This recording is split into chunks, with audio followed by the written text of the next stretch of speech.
Stacy, we need to have a public education system in the city of Philadelphia that includes forward-looking, forward-thinking advocacy for public education that does not do what historically has been done in our city that I refer to as the divide and conquer method, where we're advocating for traditional publics versus charter schools.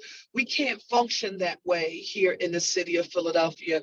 So I will be focused on the creation of quality seats for all students with quality instruction, along with 21st century modern buildings.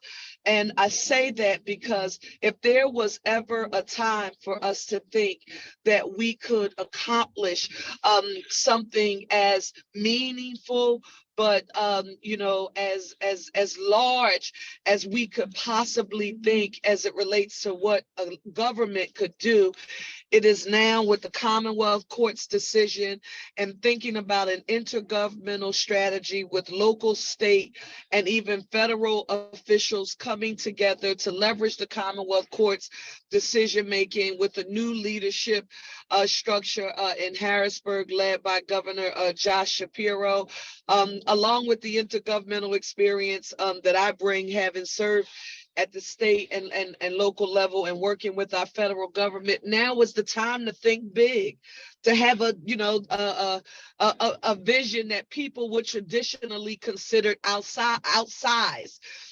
Right. And so that's what I'm interested in, Stacy. And it's not grandiose to most, but I want quality seats with quality instruction in 21st century modern buildings here in the city of Philadelphia.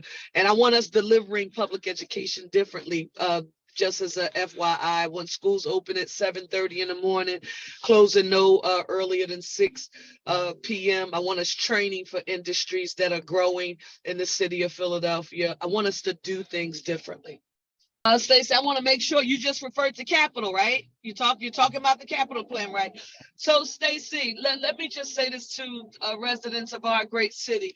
If anyone is telling you that they have a plan to make a $10 billion capital investment in the rebuilding of public schools in the city of Philadelphia, and they can get it done with local resources alone, they are delivering you more than a fairy tale. I would argue to you that it is not something that Philadelphia can shoulder on its own. I want to take people back to we were right pre-COVID, in the midst of COVID. We were talking about what it would take to fix all 200 plus schools in the city of Philadelphia. Because in our city, just like our public amenities, like our rec centers and our libraries, we have an aging infrastructure, right? So that number was $5 billion during that time. And we had at least 85 schools that needed major renovations. About 21 of those schools totally needed to be demolished and replaced. And that was just according to what the board said. In full disclosure, I think the board was less than as liberal as they should have been, because when I think of, remember what I said, quality seats, quality instruction, 21st century modern buildings. So I think we need many more of our school rebuilt in the city of Philadelphia. And how will you get it done? Stacey, is not just intergovernmental, local, state, and federal. It's the philanthropic community as well. It's the private sector as well. The nonprofit sectors, it's everybody coming together to figure out how can we add value to Philadelphia fully developing a 21st century a modern educational system that all of our children, regardless of their race, or zip code or socioeconomic status, that they can access. You can't do that, Stacey, unless you use the convening power of the mayor's office. You can't do that unless you have a board. And I want to be very clear here. Unless you have a board that is reflective of, one, not only the mayor's values, but when you think about demographic here in the city of Philadelphia. Again, I'm talking about advocacy for traditional publics. I'm talking about advocacy for charters. We have to row in the same direction, and it's not either or. And I believe that there's no one else in this race who's situated to help to move Philadelphia forward in that way, who's better situated than I am. And I'm looking forward to that challenge.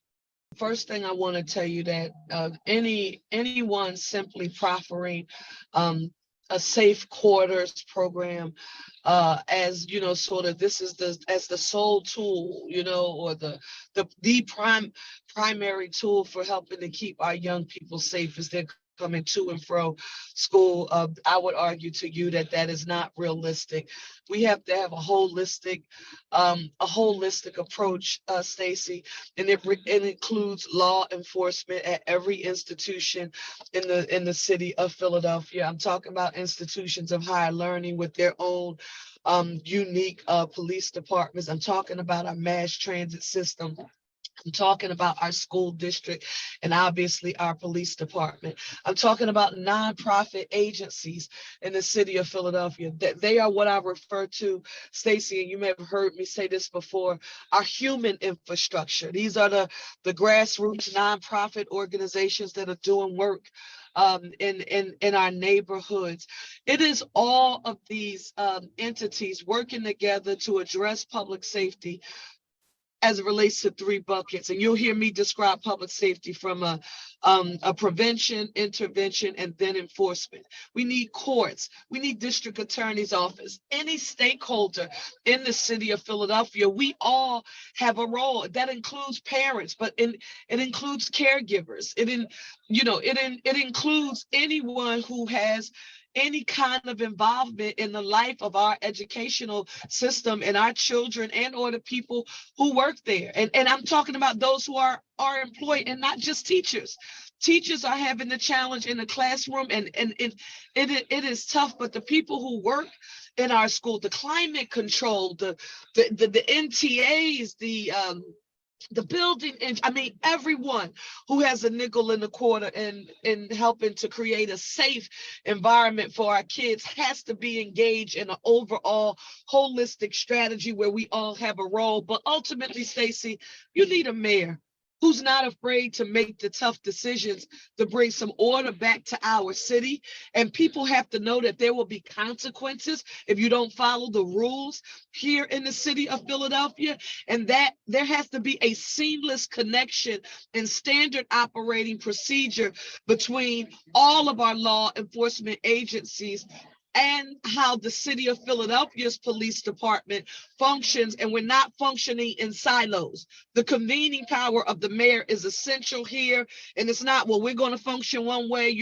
No, we have cameras. How do we use modern technology, and how are we smarter?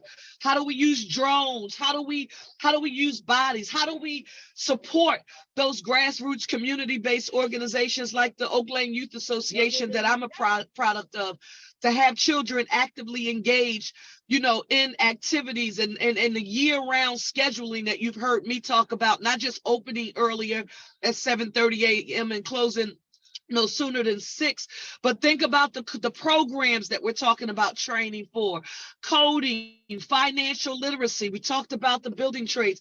Stacy, all of that is a part of public safety as far as I'm concerned. So other folks may have, one thing that they think will make, our public schools safer, but I don't think that is truthful. I don't think that is realistic. I think it's going to take a comprehensive approach and a holistic approach, and that's my style of leadership. I'm proud to tell you that I've been a strong advocate for funding of community colleges, and our community college of Philadelphia in particular, long before I became a member of city council. It was one of the line items that I advocated for in the Pennsylvania House as a member of the Appropriations Committee. With that being said, I am a graduate of the Parkway Program High School here in the city of Philadelphia. We are what is referred to as a middle college, because while you are a student at Parkway, you can literally go and attend CCP and get credits and earn an associate's degree while you're still in high school. And I happened to be the graduation speaker this past year. So I saw the graduates, and I can't tell you the sense of pride and dignity, because they were graduating with a tool. They were graduating with a tool that would help to put them on a path to self-sufficiency as it related to this credential. And that matters a great deal. But aside from that, so I like the middle college. I love that concept to be ingrained across the school district of Philadelphia. But Stacey, another vehicle as it relates to CCP that we haven't taken advantage of, to me, a great deal, is every industry that's thriving in the city of Philadelphia. We should be training Philadelphians for those jobs. I'm going to use life sciences and biotech across the board. The great thing is that a pilot or an existing program, you know, we fund to it. So when I say we fund, let's just say it's in existence as it relates to life sciences and biotech. I saw another independent program operating with another institution, but it should be standard operating procedure that the Community College of Philadelphia is the point of entry for any post K through 12 educational training that we need to prepare a workforce. I don't care if it's a city job, a civil service job, police, fire. We should be using L&I, water. We should be using the Community College of Philadelphia as our primary training, skills and training institution. But we haven't done that because I don't think that we've been as innovative as we possibly could or should be. As it relates to this area. So I'm thankful, one, that I know that we should be asking for more funding as it relates to workforce development. The city should be funding workforce development more. We should be bringing, again, every industry that's thriving. I'm thinking about the port now. I'm thinking about clean energy and the environment, and the first blue-green alliance with the environmental community and labor coming together to support something called hydrogen hubs. Stacey, we should be training Philadelphians for those opportunities, considering that our factories, we were an industrial city. Factories put people on the path to self-sufficiency, getting access to those jobs. We don't have those anymore, Stacey. So we have to think outside of the box. And to me, anyone thinking about growing Philadelphia's economy and putting people on the path to self-sufficiency and increasing the amount of home ownership and a lot of things you hear us talking about, if you're talking about doing that and Community College of Philadelphia is not an essential tool that you plan on using, you really have not been paying attention to your city.